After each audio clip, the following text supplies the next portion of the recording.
This is the Inclusion Think Tank podcast, where we talk about inclusive education, why it works, and how to make it happen. My guests on today's episode are Barbara Seltzer and Kate Flaxman. Barbara and Kate discuss their workshop titled Transitioning the AAC User to Adulthood, Goals, Implementation, and Equipment. During our conversation, they share some takeaways that would have been gained from attending their workshop.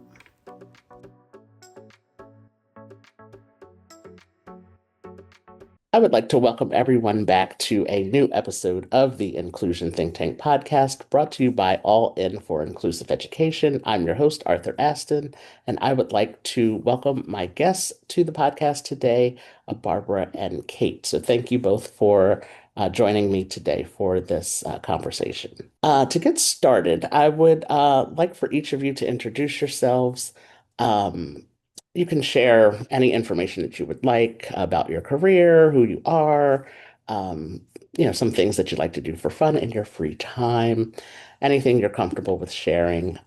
So I will start with Kate, and then Barbara, you can follow with your answer. Hi, I'm Kate Flaxman. I work for Advancing Opportunities, which is a nonprofit in New Jersey. I work for their assistive technology department, as a speech language pathologist, and I provide augmentative and alternative communication evaluations and trainings throughout, New Jersey. I primarily cover central and southern New Jersey. Something about me. I live in very southern New Jersey, almost to the Delaware border. Um, so, uh, and I'm from New York, so it's like a different state, from North Jersey, as I learned. Um, uh, in my free time, I have two young kids, so I spend most of my time hanging out with them.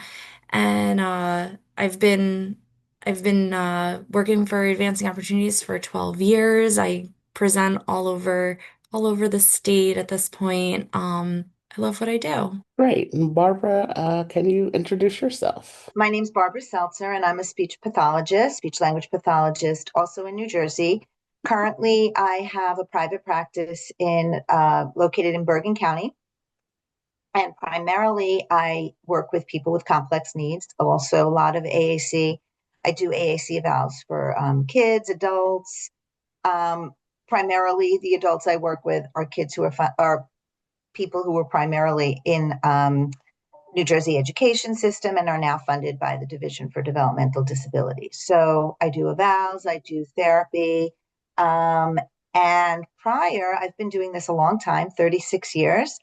So I've worked in many different capacities, including 25 years in a special school. So a non-inclusive school for kids with complex needs. And I've seen both sides of the spectrum for inclusivity. I have three grown children who I love spending time with when they're, willing to do that. I love to travel, and I love to be outside and, ride my bike or walk or run. Great. And I'm Thank happy you. to be here. Yes, I'm happy that both of you are here to have this conversation with me. Thank you again for being here. Can each of you share with us how you would define inclusive education and why you feel that it is important? I can start if you don't mind, Kate. Yeah. So, having grown up in the 70s in a school where I didn't know that there were children with any types of disabilities until one day we took a field trip up to the fourth floor where there was a classroom at the end of the hallway with the special kids. And it was terrifying for me as a young child because I didn't know what this was till we got in there and I saw, they're kids. And why are these kids up on the fourth floor in hiding? And then as I got older and I, developed my interest and I became a speech pathologist, my view of people with disabilities didn't change. These are people. So then having worked for a great portion of my career in a self-contained school, um, which really was a wonderful facility, and it was the best environment for these kids at the time, just because what was out there in regular education was not able to meet their needs. I also was very much faced with the fact that, why does it have to be this way? Inclusive education is such a simple concept. Kids are kids. We want to give everybody access to education. Everybody should learn together, and then we'll have an inclusive society. And that's where you have to start with the kids. But it somehow seems to have been very difficult for us to implement thus far. So I think it's wonderful that we're having these conversations and these conferences, and hopefully things can change. Yes. Yes. It's so interesting. You said, like, from a very young age, you realized that, it wasn't right that these students were separated from everybody else. It's really, really interesting how a lot of time children understand that a lot faster sometimes than the adults do. Until we taint them, right? Yeah. Until we Yeah. taint them by separating, if we, that's why if we can do this, if we can start with inclusive classrooms, we can change the world.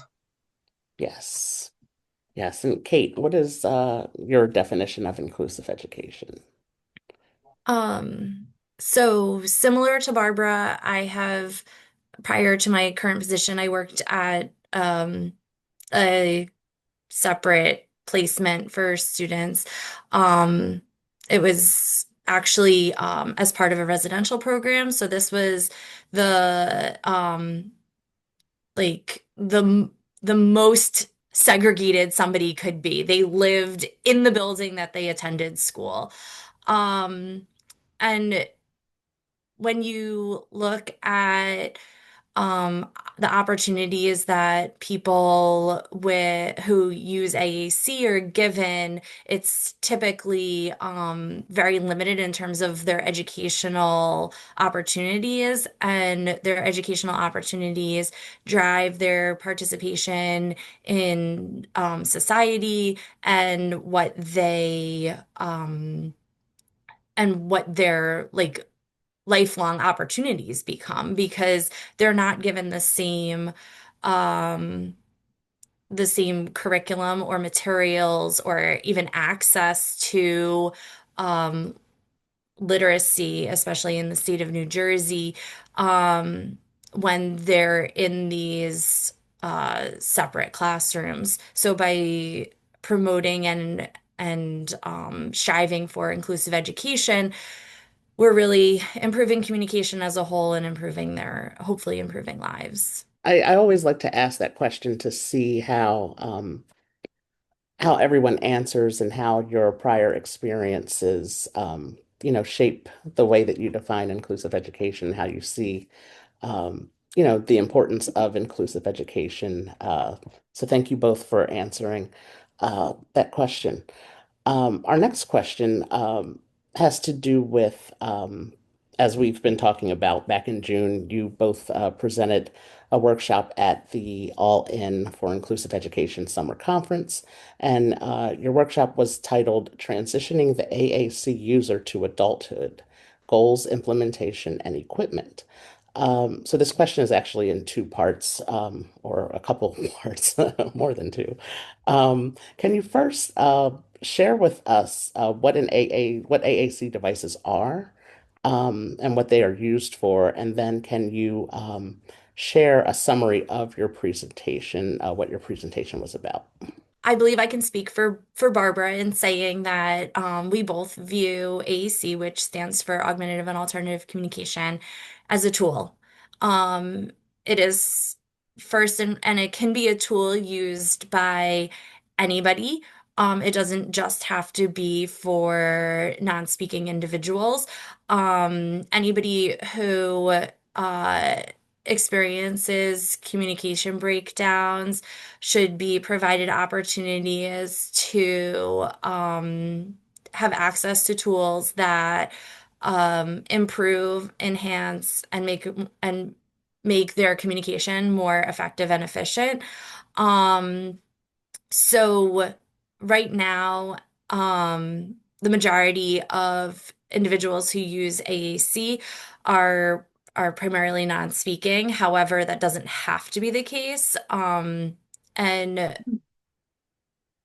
AAC are wide variety of tools, including apps for the iPad that provide voice output, paper communication systems, sign language, anything that would augment writing. You know, if somebody can write something, that would be that they're writing for communication, that would potentially be considered AAC.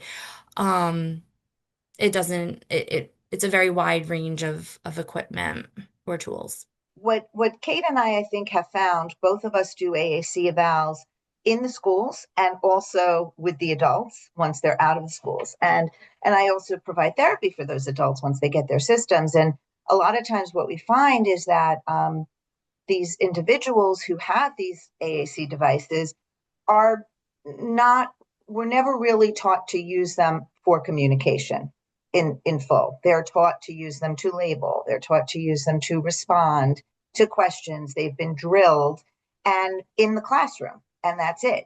And part of it, as educators, we're not only focusing on academic, or we shouldn't only be focusing on academics. We're trying to help children to be functioning adults in the world.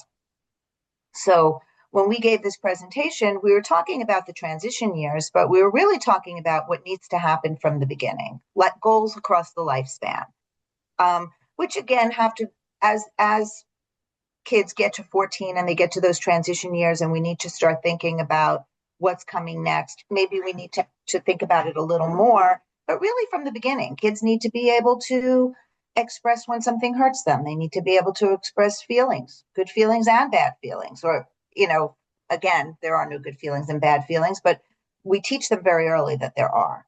They need to be able to function in the community. They need skills to function. So we focused our presentation on these goals, looking at situations where communication needs might arise, and giving goals to meet those needs, and then implementation strategies. And in addition, another part of the presentation was, a lot of times school districts will provide the devices while the kids are in school, and then they graduate, and all of a sudden they don't have them anymore. So it's really important as part of that transition plan to be sure that the student gets a smooth transition to owning their own system so that they never lose their voice, because that's really what this is supposed to be, their voice. Thank you. I myself have a very small bit of knowledge about AAC tools and devices. So thank you for answering that question. And Barbara, I like what you said that, it's about communication and not just, labeling or responding. And a lot of times that's what you recognize about, certain tools and devices. They are about the responding to certain things, but not fully communicating. So it's great that you all provided this workshop, for everyone, and the work that you're doing to, to help as, students may be transitioning out of school into adulthood, because as you mentioned, a lot of times these tools and devices are provided by the district, and when they're no longer in the district, they have to return the devices. So, thank you for this, for the presentation and just the work that you're doing in general. Um, can you share two takeaways that attendees would have learned from your presentation? Sure, I can do that. So the first, I think, is that we need to remember that communication is not about just wants and needs and asking for things, and getting those needs met. Very often, familiar people can anticipate somebody's wants and needs, or at least attempt to. However, communication is about social relationships, being able to engage with society, form authentic friendships, have and just be a part of their own community. And if we don't focus on a lot of these goals using their tools, they're unable to participate in um, very basic activities that will support their life. For example, decision making. Like if you don't have practice making decisions or giving your opinion about things, you don't know how to do that. Um, and so thinking about like that also, not just the they're going to be able to ask for what they want, being able to self-advocate for themselves, being able to um, talk about to be able to provide information, you know, those are really important things. Not just being able to state your own name when asked, but being able to say, um, something about yourself that draws people to you. Like, how do we introduce ourselves? It's not just, "Hi, I'm Kate." It's there's some sort of shared information or shared knowledge that then draws people to continue a conversation. If you don't have that ability to do that, and like and it's very easy when the children are young to provide access to that kind of vocabulary. You know, if you look on the playground at a very young age, when a kid makes a new friend, they don't know their name, they know how old they are. Like that is that like joint bonding thing that I've learned by, watching my own kids. I'll be like, "Hey, you made a new friend. What's their name?" And they'll be like, "I don't know, but she's four too." Like, that's like that's the important stuff to the kids. Or, they like Bluey also. That's what creates those authentic friendships, not them being able to talk to people, not being able to just ask for things because they're not going to ask their friends for things. They're going to engage in play and things like that. Um, do you want to give another takeaway, Barbara? Yeah, I think we that all of that is so important. And I think really, I know that I think for both of us, we view our job as being about relationships. It's not about taking data and, can they label this picture? It's about relationships. It's yesterday I spent, 20 minutes with a man who came into my office right after day program, and he needed 20 minutes to sit on the patio to regulate, just to kind of chill. And that's important. And to be able to express that you feel frustrated or tired. So I think that that is a very, very important takeaway. And we also wanted to make it clear that there are services available when kids get age out of the school system, that there are services that are available, that funding doesn't stop, and that there are, people out there who can help individuals to continue to grow and learn, and to continue to learn to communicate. We also had done a section in our presentation about the importance of communication, not only for self advocacy and relationships, but for mental health. How can you benefit? How can you access mental health services if you can't express yourself and you can't communicate? And people should not assume that because somebody cannot speak that they can't think, or they can't feel, or they can't express themselves, or they don't want to date, or they don't, want to have friendships. So it's all that whole inclusivity model again. Yes, and the building of relationships. I think that is so true. And Kate, what you were saying about um, children playing on the playground, they don't know each other's names, but they know how old they are and they know that they like the same thing. I have friends, most of my closest friends, they all have children. And a lot of times I've run into where the children think that I'm their friend and not their parents' friend. And so they ask me questions like that. Well, do you like Bluey or do you like, and they'll That's say like such the a latest. compliment to you, Yes, you know? yes, yes. Yeah, I remember it's years ago now, but a friend of mine, she has two children, and we were at her apartment complex, and she took her older son up to their apartment to the bathroom, and I was downstairs waiting with her daughter, and she told me to take her daughter to the playground on the complex, and her daughter says, "Oh no, we can't cross the street. We have to wait for an adult." And I said, "Okay, you're right. We have to wait for an adult." So we sat on the bench and waited. My friend goes, "What happened?" I said, "We had to wait for an adult so we could cross the street." She said, "And you listened to her? She's 7." I said, "Yes, I listened to her." So she That's goes, all. "Yes." She said, "Arthur's older than me, just so you know." And so it's so true though with the importance of being able to communicate and building the relationships, and it's just so true how important that is. So again, thank you for sharing those answers. Barbara, you started talking about the resources and things that are available. So can you both share some resources that would be helpful to our audience who is listening or watching the podcast that relate to AAC devices or transitioning into adulthood?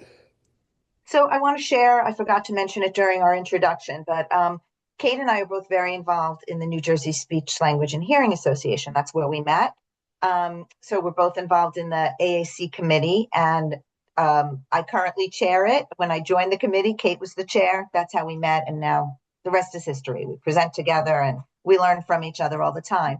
So the New Jersey Speech, Language, and Hearing Association has a lot of resources that are available for the public. So I want to share the website and just tell you about a couple of those. So it's www.njsha.org. And if you click on public resources, there's a drop down, and there's several resources there, including there's a link to learning modules that are in process of being developed, but they're 10-minute learning modules that we've done in collaboration with New Jersey ATAC and also, oh my gosh, Kate, I'm NJ having a Cart. thank you, NJ Cart. And they're short modules on different aspects of assistive technology, including AAC, which would be helpful to paras, to parents, to adult support staff. So that's a great resource.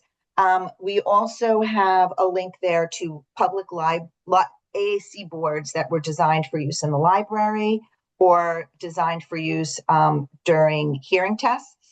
And we're continuing to develop these so people can print them out for free and take them with them to the library or to a hearing test, ENT visit, and use them. And in that same drop down, if you go to the library section, there is a link to a brochure called What is AAC and When is it Appropriate?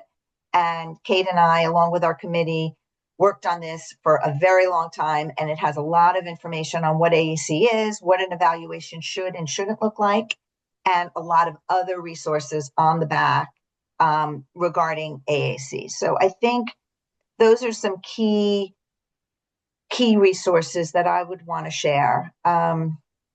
Kate, do you have anything else that you want to The add? only other thing that I would like to add is that in New Jersey we have access to a technology lending center through Advancing Opportunities, which is the department I work for.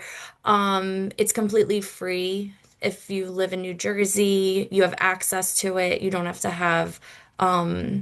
provide any information about your disability. Um, and so you can always borrow equipment. So you can try it out before you buy. So if you're interested in seeing if AAC is right for somebody that you're working with or somebody that you love, you can feel free to borrow stuff. Yes, that Thank library you. is great. As an SLP, I borrow all the time to trial with my Yep. clients, and it is a So very good SLPs can resource. borrow. Yeah. Anybody can borrow. If you're an educator, if you're as long the only requirement is that you have to live in the it has to be shipped to somebody in New Jersey. Great. Thank you both for those great resources. And with all of our guests, we're putting together like a spreadsheet of all the episodes along with like a resource guide. So we'll include the links and all of that, in this resource guide that we're going to make available probably on our website somewhere sometime soon. So, Barbara and Kate, thank you both for this conversation and taking the time out to share information about your workshop that you presented. I really appreciate your time today. Thank you for having us. It was a Yes, Thank pleasure. you. yes, you're welcome, and I will be in touch. Sounds great. Thank you. All right, Bye thank bye. you. Bye. We thank you for listening to this episode of the Inclusion Think Tank podcast. This podcast is brought to you by All In for Inclusive Education. Be sure to subscribe on Apple Podcasts, Spotify, or YouTube. Stay tuned for new episodes of the podcast premiering every 2 weeks. We're all in. Are you?